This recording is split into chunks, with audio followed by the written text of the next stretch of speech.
Thank you, Mr. Chairman, Ranking Member. Mr. Scheer, Mr. Rivera, thanks for being here. Mr. Scheer, could you maybe give me a little more background, and apologize if I missed it. The GAO report came out with 26 items that they'd listed. You were alluding to 5 that you've been working on, but I believe there were another 6 provisions that they'd suggested, and the one of immediate interest to me right now is establishing immediate disaster assistance program for getting dollars back to small businesses. Can you tell me how that's progressing? Our understanding on that program was, when we were before this committee, in the past, that SBA wanted to pilot that program. And we're very sympathetic with pilots when you don't quite understand how a program's going to work and what the risks are of a particular program.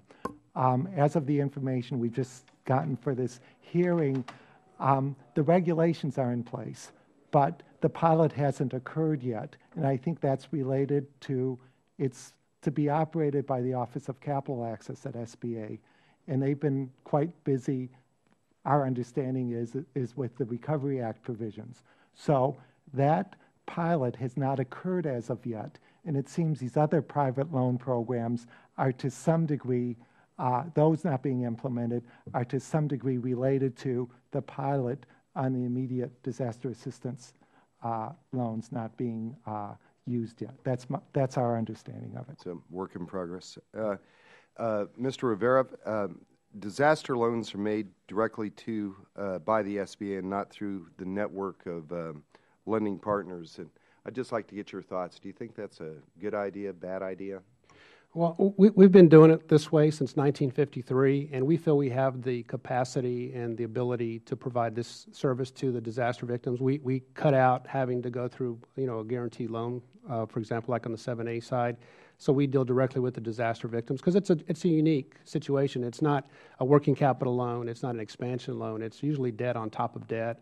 And so we've established this relationship, and we feel like we're prepared, and we feel like we can do it comfortably. Okay. Where you get a little bit of crossover, maybe just like to have your thoughts on it, between SBA loans, some of the private loans, particularly in disaster relief. Dodd-Frank has obviously helped freeze some of the credit markets that are out there. Are you seeing some real impacts when we're talking about seeing recovery and response after a disaster?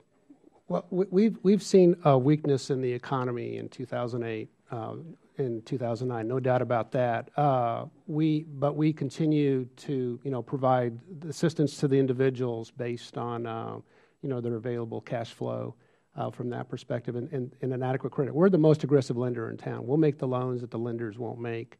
And from the perspective of a lender providing the service, if there's a lender out there that's providing bridge loans, we will definitely look at taking out that bridge loan. So, I mean, we work with some lenders across the country that have that bandwidth. Okay. Is it your thought, since you first have to apply to FEMA and then ultimately to the SBA, is there a way to be able to bridge that, or is that creating more problems?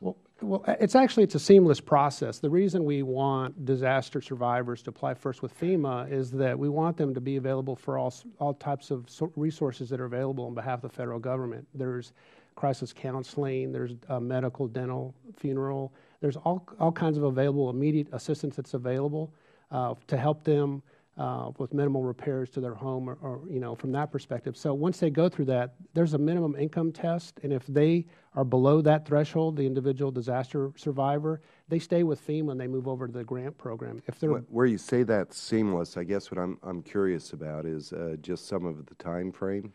So somebody will register with FEMA today. You'll call on the FEMA, the 1-800 FEMA phone number, and you'll register today with FEMA. They'll take some preliminary information, and then they will turn around and they will send us the referral that same day. Our computers are linked up. That's something that we've done since KRW. We have a computer matching agreement where we get several dumps throughout the day, if I can use a computer term, where they actually provide us this information.